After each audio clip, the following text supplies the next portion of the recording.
Your sister's housewarming party was so lovely. Mom said, "When are you going to catch up?" I looked at her and said, "I hosted mine last year. You just weren't on the guest list." Her fork froze midair. The silence that followed was deafening. My mother's fork literally stopped halfway to her mouth. A piece of grilled salmon balanced precariously on the Times. My sister Jessica's wineglass paused at her lips, and even my stepfather Dave looked up from his phone for the first time all evening. I'd been waiting 3 years to say those words. 3 long years of passive-aggressive comments, subtle digs, and being treated like the family disappointment. And now, sitting in this overpriced bistro that Mom had chosen because it's close to Jessica's new house, I finally had my moment. But let me back up because this story doesn't start with dinner. It starts with a pattern that began when I was 12 and Jessica was 14. And it's taken me until I'm 32 to finally break free from it. Growing up, Jessica was the golden child. She was 2 years older, naturally athletic, academically gifted, and had this effortless charm that made adults spawn over her. I was the quiet one, the bookish one, the one who spent more time in my room reading than socializing. Our parents divorced when I was 10, and when Mom remarried Robert 2 years later, the dynamic only got worse. Robert had his own daughter from his first marriage, but she lived across the country with her mother. Jessica quickly became his surrogate daughter, the one he could do on and be proud of. I became invisible. Jessica went to college on a full scholarship. I went to community college and worked part-time at the bookstore to pay for it. Jessica got a high-paying job in marketing right out of college. I struggled through various retail and administrative positions while trying to figure out what I wanted to do with my life. Jessica got married to her college boyfriend, Mike, in a lavish wedding that Mom and Robert mostly paid for. I was still single, and according to family dinner conversations focusing on my career, which was code for can't keep a man. The thing is, I wasn't actually struggling as much as they thought.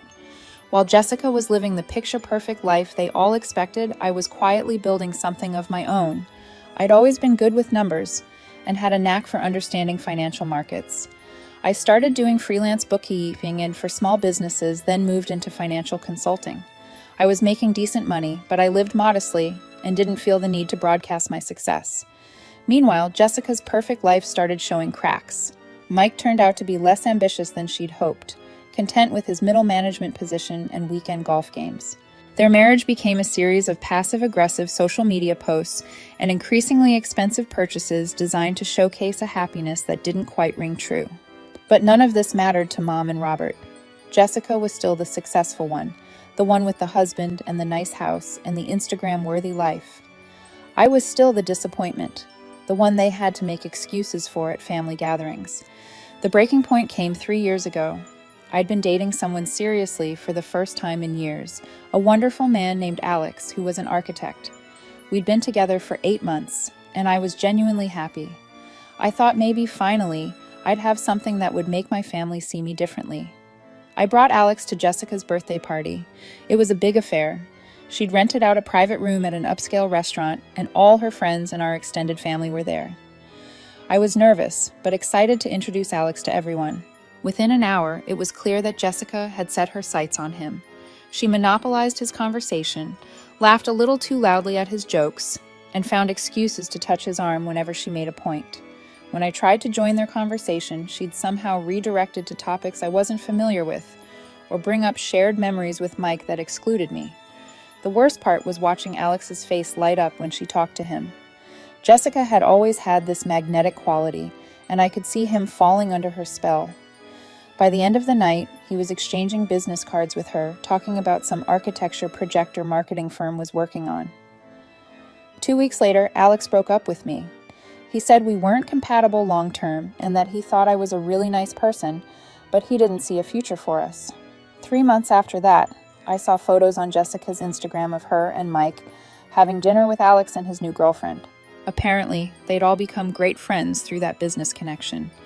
I never found out if anything inappropriate happened between Jessica and Alex, but it didn't matter. What mattered was that once again, Jessica had taken something that was mine and made it about her. And once again, my family acted like it was perfectly natural. That's when I made a decision. I was done trying to earn their approval or respect. I was going to focus on building the life I wanted, and I wasn't going to share it with people who couldn't see my worth. I threw myself into my work with a new intensity.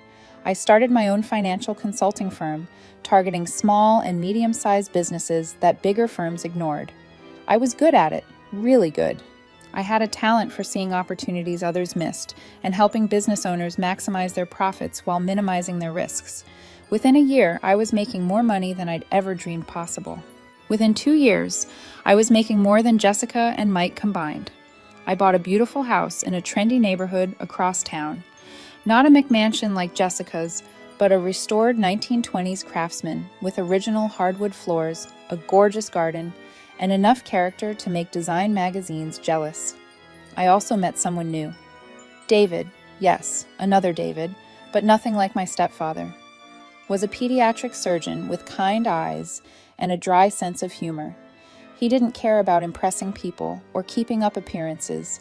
He worked long hours at the children's hospital and spent his free time volunteering at a clinic for underprivileged families. We moved in together after a year, and he proposed 6 months later. It wasn't a flashy proposal. He asked me on a quiet Sunday morning while we were drinking coffee in our garden reading the newspaper. The ring was simple but elegant, and when I said yes, he kissed me like I was the most precious thing in the world. I didn't tell my family about the engagement right away. I was savoring the happiness, protecting it from their inevitable criticism or lack of enthusiasm. David understood.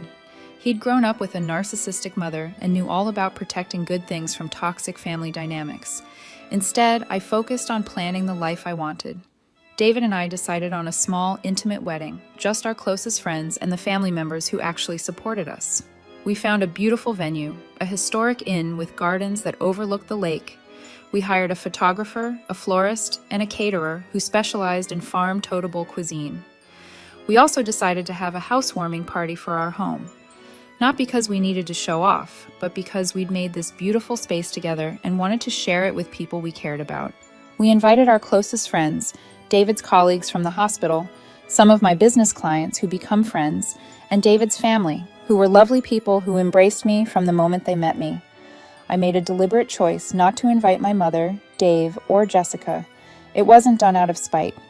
Okay, maybe it was a little bit out of spite, but mostly it was about protecting my happiness. These people had spent decades making me feel small and unworthy. I wasn't going to invite that energy into my beautiful new home. The party was magical. We strung lights through the garden and set up tables on the back patio. David's sister-in-law, who was a chef, helped me prepare an amazing spread of food. People mingled and laughed and complimented our home. David's parents pulled me aside to tell me how happy I made their son. My best friend Sarah gave a toast about how proud she was of the life I built. It was everything a housewarming party should be: warm, welcoming, and full of people who genuinely cared about us. Looking around at all those happy faces, I felt a sense of belonging I'd never experienced with my own family. Of course, word got back to my mother eventually. Small town, mutual acquaintances, social media posts from friends who didn't know about the family drama. About a month after the party, Mom called me. "Sarah, I heard you had some kind of party at your house."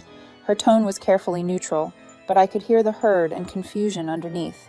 "Yes," I said simply, "a housewarming party." "Oh," a long pause. "That sounds nice. I wish I'd known about it." "It was lovely," I replied, not taking the bait. Another pause. "Well, maybe next time you could let us know. We would have loved to see your new place." "Maybe," I said, though we both knew there wouldn't be a next time. That was the extent of it for a while. Mom would make occasional comments about wanting to see the house, and I'd make non-committal responses. Jessica tried a different approach, suggesting we all get together for dinner soon and asking pointed questions about my new life. I deflected politely, but firmly. Meanwhile, my actual life was flourishing. My business was growing faster than I could handle. David and I got married in a small ceremony that was absolutely perfect. His family, my best friend Sarah, a few close friends, and an officiant who'd known David since childhood. We honeymooned in Italy, staying in small towns and eating incredible food and falling more in love every day. When we got back, we settled into married life with an ease that surprised everyone, including us. David would get up early for his hospital rounds. and I'd work from my home office, consulting with clients and building my business. In the evenings, we'd cook dinner together and talk about our days. On weekends, we'd work in the garden or explore new restaurants or have friends over for casual dinners. It was a quiet, contented life, and for the first time ever, I felt truly at peace. But peace, as I was about to learn, was something my family couldn't tolerate for long. The phone call came on a Tuesday afternoon. I was reviewing financial statements for a new client when my phone rang. Mom's name appeared on the screen, and something made me answer instead of letting it go to voicemail. "Sarah, honey, I have some exciting news." Mom's voice was brighter than usual, which immediately put me on alert. "Oh, Jessica and Mike bought a new house. It's absolutely gorgeous. 4 bedrooms, 3 bathrooms, a gourmet kitchen, and a 3-car garage. It's in that new development on the north side of town. You know, where all the young professionals are moving." I made appropriate murmuring sounds while she described the house in detail. It sounded like exactly the kind of place Jessica would choose. Big, expensive, and designed to impress rather than to live in comfortably. "She's planning a housewarming party for next month," Mom continued. "The whole family's invited, of course. I'm so excited to see everyone together. It's been too long since we've all been in the same place." The emphasis on all wasn't subtle. This was Mom's way of ensuring I understood that I was expected to attend and play the role of a supportive younger sister. "That sounds nice," I said. "You'll come, won't you? Jessica specifically asked me to make sure you'd be there. She's so excited to show off the house." Of course she was. Jessica had always needed an audience for her triumphs, and I'd always been the perfect foil, the less successful sister whose presence made her accomplishments shine brighter. "I'll have to check my schedule," I said.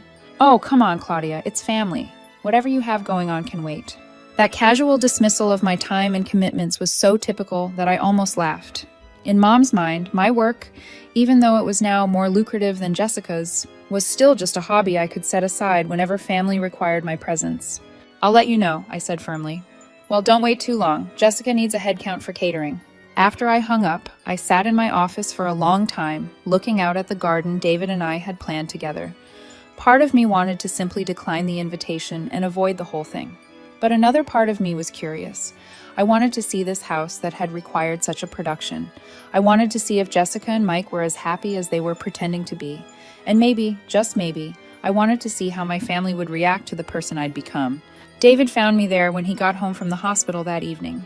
"You look thoughtful," he said, dropping a kiss on top of my head. I told him about the phone call and the invitation. He listened without judgment, the way he always did. "Do you want to go?" he asked when I finished. "I'm not sure.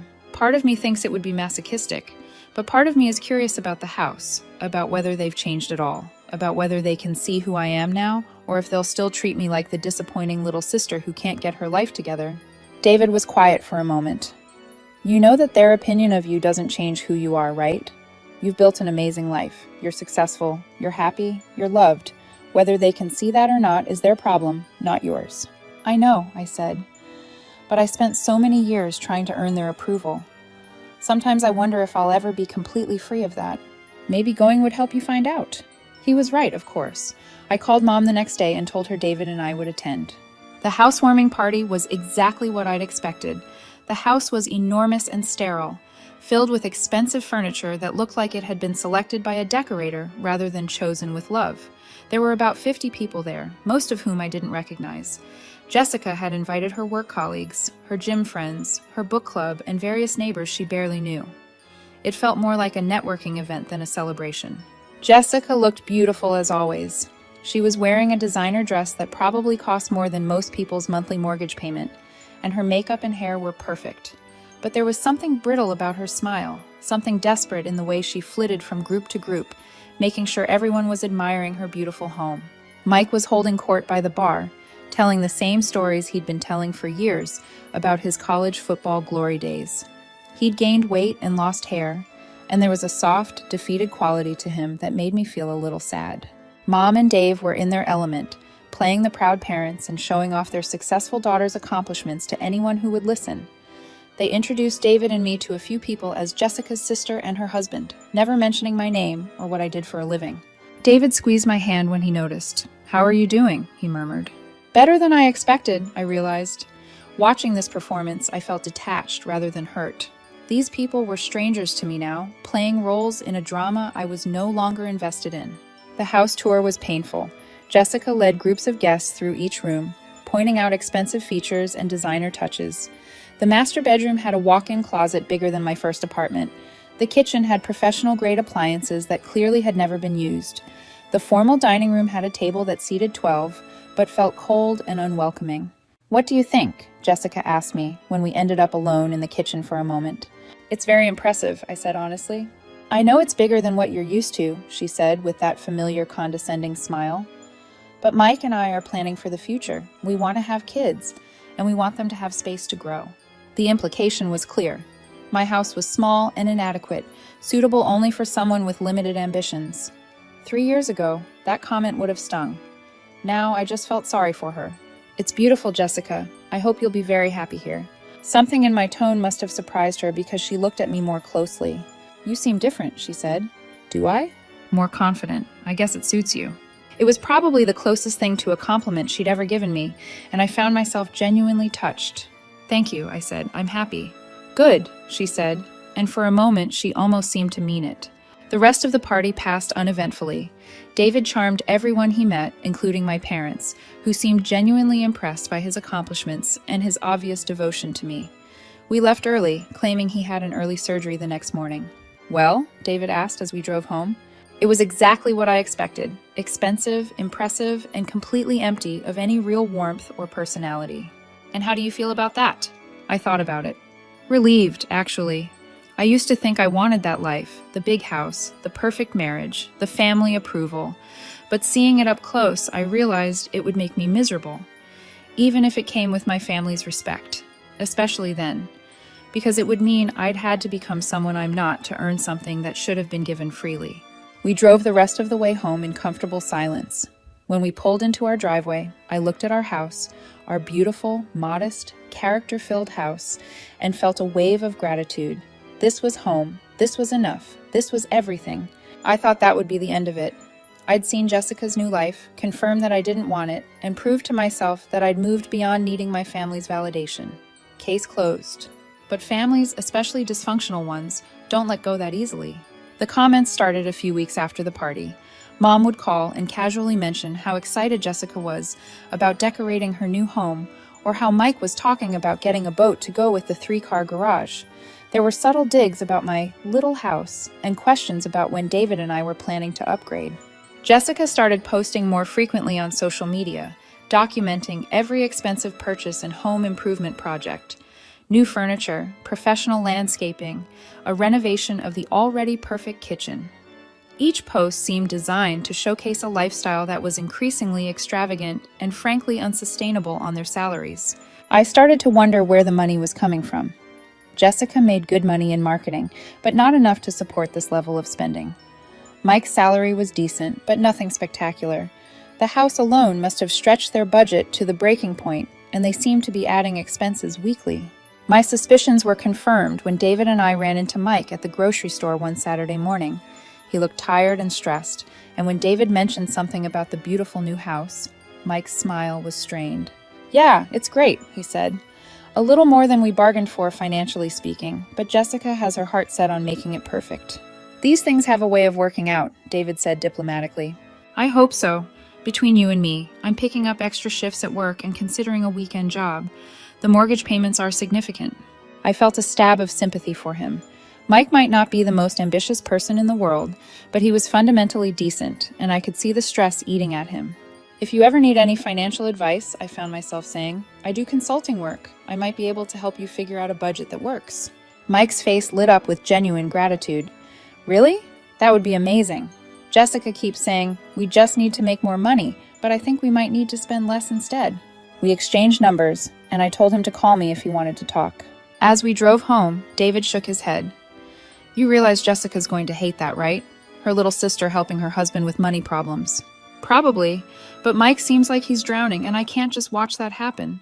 Even after everything, Mike never did anything to me. His only crime was marrying my sister." David laughed. "You're a better person than I am. I'd probably let him sink just to spite her." "No, you wouldn't. You'd do the same thing I'm doing because it's the right thing to do." He reached over and squeezed my hand. "This is why I love you." Mike never called. I wasn't entirely surprised. Either he decided against it on his own, or Jessica found out about our conversation and put a stop to it.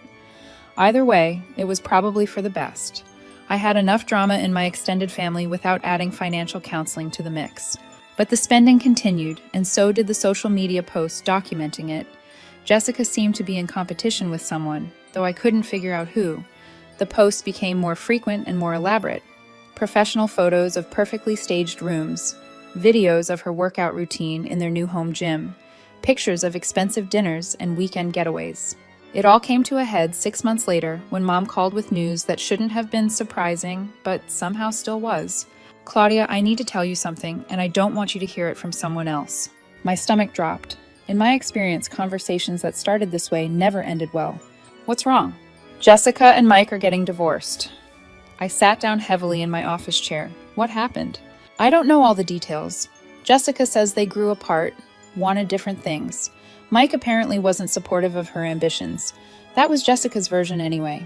I wonder what Mike's side of the story would be." "I'm sorry to hear that," I said, and I meant it. Whatever my issues with Jessica, I didn't wish unhappiness on her. "She's having a hard time," Mom continued. "The house is too expensive for her to manage on her own, and Mike's being difficult about the divorce settlement. She might have to sell." There it was, the real reason for the call. "That's tough," I said carefully. "I was hoping, well, I know you're doing well financially now. Maybe you could help her out just temporarily until she gets back on her feet." The audacity of it took my breath away. After years of treating me like a failure, after excluding me from family events and dismissing my accomplishments, they wanted me to bail Jessica out of the financial hole she dug for herself. "Mom, I know it's a lot to ask, but she's your sister, Claudia. Family helps family. Family helps family." Where had that philosophy been when I was struggling through community college while Jessica got a free ride? Where had it been when I was working retail jobs and getting condescending advice about my life choices? Where had it been for the 30 years I'd been trying to earn a place in this family? "I'll think about it," I said, because I wasn't ready to have this fight over the phone. "Thank you, sweetheart. I knew you'd understand. Jessica will be so relieved." After I hung up, I sat in my office for a long time, staring at the financial statements spread across my desk. I was doing well, better than well. I could afford to help Jessica without even noticing the financial impact. The question wasn't whether I could help, but whether I should. David found me there when he came home, still staring at the papers. "Bad day?" he asked. I told him about the phone call. He listened with the same patient attention he always gave me, but I could see his jaw tightening as I talked. "So, let me get this straight," he said when I finished. "Your sister spent herself into debt trying to maintain a lifestyle she couldn't afford, is getting divorced partly because of the financial stress she created, and now your mother wants you to pay for her mistakes. That's about the size of it. And what did your mother say about all the times you could have used help? All the times Jessica got support that you didn't?" "Nothing, because that's different apparently." David sat down across from me. "Claudia, you know I'll support whatever decision you make, but I have to ask, what do you think would happen if you said no?" "They'd be angry, disappointed. They'd probably stop speaking to me altogether." "And would that be a loss?" It was a fair question. What exactly would I be losing? Occasional phone calls where I was made to feel inadequate. Invitations to events where I was treated like an afterthought. The privilege of being the family scapegoat. "I don't know," I said honestly. "Part of me thinks it would be a relief, but they're still my family. Being related to someone doesn't give them the right to treat you badly, and it doesn't obligate you to enable their poor decisions." He was right, of course, but knowing something intellectually and feeling it emotionally are two different things. I spent the next few days wrestling with the decision. I talked to Sarah, my best friend, who was characteristically blunt. "Are you insane?" she said when I told her about Mom's request. "These people have treated you like garbage for decades, and now they want you to pay for the privilege. Tell them to pound sand." But I also found myself thinking about Mike, who'd seemed so stressed and overwhelmed at the grocery store. And despite everything, I did feel sorry for Jessica. Divorce is hard on everyone, even people who bring it on themselves. In the end, it was a conversation with David's sister Emma that helped me see things clearly. Emma was a therapist who specialized in family dynamics, and she had a way of cutting through emotional confusion to get to the heart of things. "The question isn't whether you can afford to help," she said over dinner one night. "The question is whether helping would actually be helpful." "What do you mean?" "If you bail Jessica out, what does she learn?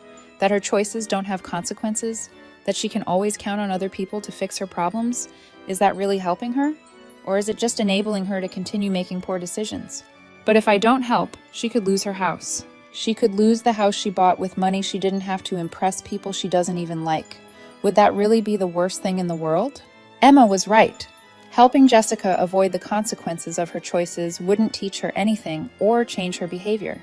It would just postpone the reckoning and probably make it worse when it finally came. I called Mom the next day and told her I wouldn't be giving Jessica money. The reaction was about what I'd expected: hurt, anger, accusations of selfishness and disloyalty. Mom cried and said she was disappointed in me. Dave got on the phone and lectured me about family obligations. Jessica herself called later that week, and our conversation was even worse. "I can't believe you'd abandon me like this," she said, her voice thick with tears. "I'm your sister, Claudia. How can you watch me lose everything and not care?" "I do care," I said, "but giving you money won't solve the real problem." "What real problem?" "The problem is that you're living beyond your means, and have been for years. Giving you money now would just enable you to keep making the same mistakes."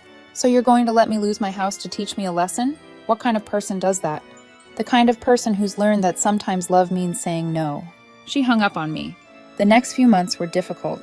Jessica did end up losing the house. She couldn't afford the mortgage payments on her own, and Mike refused to keep paying for a house he didn't live in. She moved into a smaller apartment across town and had to sell most of the expensive furniture that wouldn't fit. Mom and Dave were furious with me. They made it clear that they blamed me for Jessica's hardship and that I was no longer welcome at family gatherings. The irony wasn't lost on me. I was being punished for the same behavior they'd always rewarded in Jessica, looking out for my own interests. But something unexpected happened as the months passed. Without the pressure of maintaining that expensive lifestyle, Jessica started to seem lighter somehow. Her social media posts became less frequent and more genuine. Instead of showcasing expensive purchases, she posted pictures of books she was reading, walks she was taking, meals she was cooking in her small apartment kitchen. She got a new job with a smaller company that paid less, but offered better work-life balance. She started therapy to deal with the divorce and her financial stress. She adopted a rescue dog, a scruffy little mutt named Charlie, who appeared in almost every photo she posted, usually looking absolutely delighted to be alive. 6 months after the divorce was finalized, I ran into her at the farmer's market downtown. She was buying vegetables and looked genuinely happy for the first time in years. "Claudia," she said, and there was no anger in her voice, just surprise. "Hey, Jessica, how are you doing?" "Good, actually. Really good." She gestured to her shopping bag full of fresh produce. "I'm learning to cook. Turns out it's kind of therapeutic." "That's great. You look peaceful." She laughed. "That's not a word anyone's ever used to describe me before. But yeah, I think I am. Losing the house was awful at the time, but it forced me to figure out what I actually wanted instead of what I thought I was supposed to want." "And what do you want?" "Simplicity. I think a life that fits me instead of one that looks good from the outside." We talked for a few more minutes, and it was the most genuine conversation we'd had in years. When we parted ways, she hugged me. "I was really angry with you for not helping me," she said, "but I think you were right. I needed to figure this out on my own." It wasn't an apology exactly, but it was acknowledgement, and it was more than I'd ever expected to get. That brings us to 3 weeks ago when Mom called with another invitation. "I'm taking Jessica out for her birthday dinner," she said. "Just a small celebration at that new place downtown. Would you like to join us?" It was an olive branch, and we both knew it. Mom was ready to have me back in the family fold now that the crisis was over and I'd been proven right about not enabling Jessica's poor choices. "I'll think about it," I said. "Please do. It would mean a lot to Jessica and to me." In the end, I decided to go. Not because I was eager to rejoin the family dynamic, but because I was curious to see how things had changed. And maybe because I wanted to test myself to see if I could sit at that table and maintain the boundaries I'd worked so hard to establish. Which brings us to last night. Sitting in that overpriced bistro, listening to Mom gush about Jessica's housewarming party from the year before. "Your sister's housewarming party was so lovely," Mom said, cutting into her salmon. "When are you going to catch up?" The question hit me like a slap. Here we were, supposedly celebrating Jessica's birthday and new chapter, and Mom couldn't resist taking a dig at me. After everything that had happened, after Jessica herself had acknowledged that her old life had been unsustainable, Mom was still holding it up as the standard I should aspire to. That's when I realized that nothing had really changed. Mom might be willing to have me back at the table, but she still saw me as the disappointing daughter who needed to catch up to her successful sister. The fact that Jessica's success had been built on debt and delusion didn't matter. The fact that I'd built a genuinely stable, happy life didn't register. I looked at her, sitting there with her fork raised, waiting for me to apologize for my smaller house, my quieter life, my different choices, and I realized I was done apologizing. I hosted mine last year, I said calmly. You just weren't on the guest list. Her fork froze midair. The silence that followed was profound. Jessica's wine glass stopped at her lips. Dave looked up from his phone with genuine shock. Even other diners seemed to sense that something significant had happened. Mom's face went through several expressions: confusion, hurt, anger, and finally a kind of wounded dignity. I don't understand, she said finally. I bought a house 2 years ago. David and I had a housewarming party last year. It was lovely, about 40 people, all of whom actually care about us. You weren't invited because you've spent the last 30 years making it clear that you don't care about my life unless it reflects well on you. Claudia, Jessica said quietly, maybe we should... No, I said, not taking my eyes off Mom. I'm tired of pretending this is a normal family dynamic. I'm tired of being treated like a consolation prize and then expected to be grateful for scraps of attention. Mom's eyes filled with tears. How can you say that? You're my daughter. I love you. Do you? Because love isn't just a feeling, Mom. It's actions. It's showing up. It's being proud of someone for who they are, not disappointed in them for who they're not. I am proud of you, she said, but her voice lacked conviction. When? When have you ever been proud of me? When I graduated from college working 2 jobs, when I started my own business, when I got married to a wonderful man who loves me, because I don't remember any celebrations for those things. The tears were flowing freely now. I didn't know you felt this way. That's because you never asked. You were too busy comparing me to Jessica and finding me lacking. I turned to Jessica, who was staring at her plate, and you went along with it because it made you feel special to be the favorite. Jessica looked up and I saw something that might have been shame in her eyes. Claudia, I don't blame you for that, I continued. We were kids, and kids take love wherever they can get it. But we're adults now, and I'm done playing this game. I stood up and put my napkin on the table. I have a beautiful house with a husband who adores me, a successful business that I built myself. I have friends who value me and a life that makes me happy.